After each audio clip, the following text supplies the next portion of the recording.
Join us on Patreon and become part of our journey to uncover history's untold stories.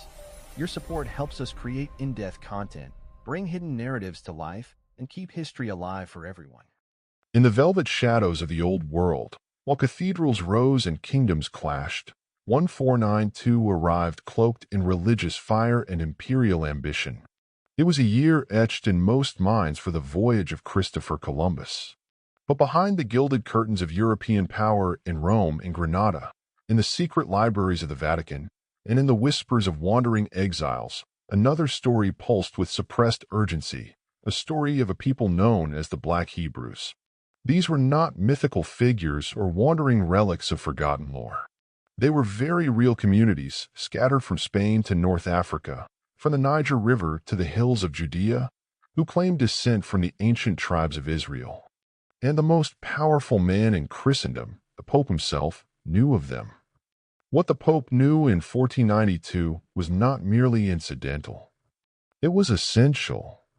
For the Church stood not just as a religious beacon, but as a global information empire.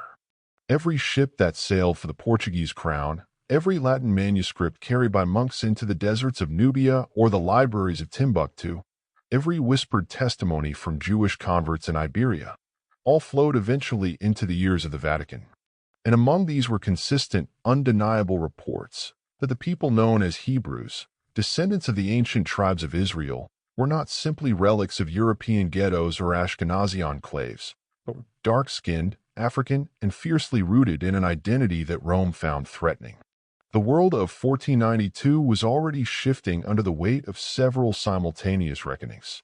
The Spanish crown had completed the Reconquista with the fall of Granada, ending 8 centuries of Muslim rule on the Iberian Peninsula. The Inquisition was at full throttle, purging Jews and Muslims from Catholic lands under threat of death or conversion. And just as Spain expelled its Jews in the spring of 1492, a fateful voyage across the Atlantic was being prepared, not merely to find gold or spice, but, as Columbus himself suggested in letters to the Spanish monarchs, to fulfill biblical prophecy and prepare for the reconquest of Jerusalem. None of it was unrelated. Within this religious cauldron, Rome kept watch, and in its watchfulness, it studied. Papal scribes and Jesuit missionaries had already reported from Ethiopia, from Mali, from the Kingdom of Congo. There were accounts of people practicing Hebraic customs, circumcision, kosher dietary laws, Sabbath observance, in regions far removed from European Jewry.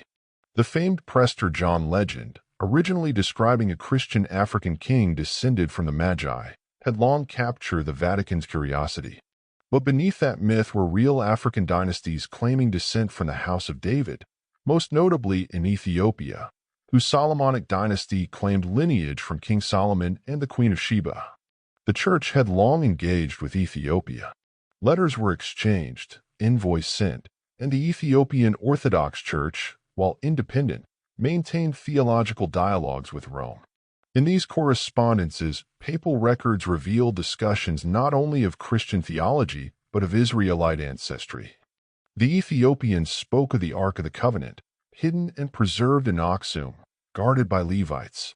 They preserved texts like the Kabra Nagast, which told how the Ark had been brought to Ethiopia by Menelik, the son of Solomon and Sheba. By 1492, multiple papal sources had confirmed the Ethiopian claims, although many dismissed them as fanciful. Others within the Vatican archives took them seriously, especially given the uncanny similarities between ancient Judaic law and Ethiopian practice. Meanwhile, in Iberia, the picture was even more urgent. Prior to their expulsion, Sephardic Jews had long spoken of African Hebrews, some descended from the tribe of Judah, others from Benjamin or Levi. These oral traditions, collected by Spanish conversos, Jews who had converted under pressure but still whispered the old faith, filtered into inquisitorial records. Many black Jews, referred to dismissively in Spanish as Los Judios Negros, had fled southward into Morocco and Mauritania, blending with Berber and sub-Saharan communities. The Vatican's agents in North Africa, particularly Franciscan missionaries and military orders like the Knights of St. John, documented these migrations.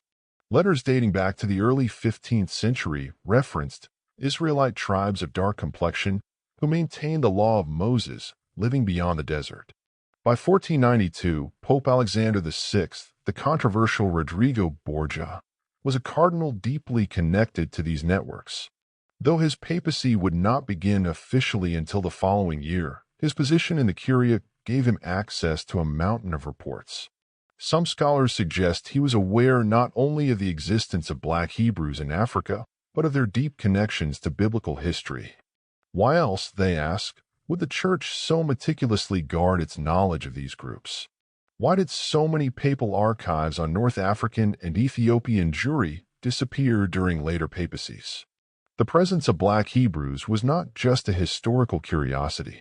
It was a theological threat. For if Jews still existed, real Jews, not those who had converted under the sword or vanished in exile, but living as Hebrews in Africa, outside of Rome's jurisdiction, outside of Christendom's narrative, then the Church's claim to spiritual succession was undermined. Worse still, if these people were in possession of ancient texts or traditions predating Roman Catholic interpretation, then the very foundation of Christian supremacy came into question.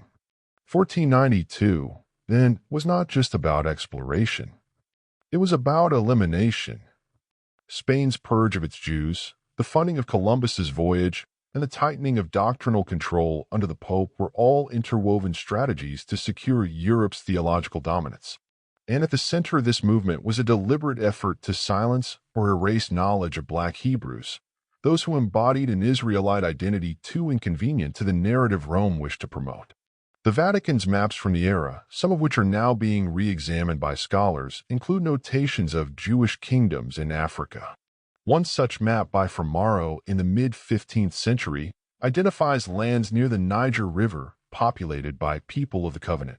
Portuguese captains reported encountering communities practicing rites foreign to both Christianity and Islam, rites uncannily similar to Levitical law. These were not isolated incidents. They were patterns, and they reached the ears of the Pope.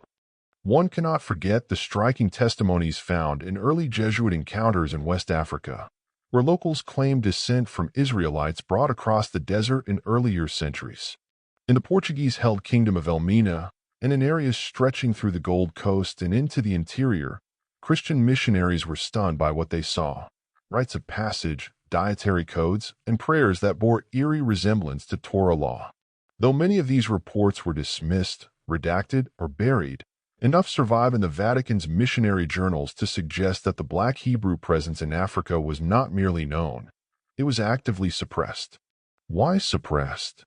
Because the presence of Black Hebrews posed an existential contradiction to Europe's growing slave economy.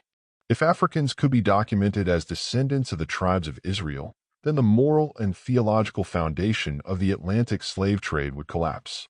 Christian Europe could not justify enslaving God's chosen, and so it became imperative not only to erase their history, but to co-opt and reframe it, to cast Africans as pagans, uncivilized and outside biblical lineage. The Vatican, aware of what it knew in 1492, played a subtle but decisive role in this erasure. Today, as scholars revisit these historical fragments, the picture is becoming clearer. Through a blend of Vatican letters, missionary records, early cartography, and the oral traditions of African communities themselves, we are uncovering a suppressed chapter of history. One in which the Pope in 1492 stood at a crossroads, not only of empire and evangelism, but of truth and silence. And tragically, he chose the latter.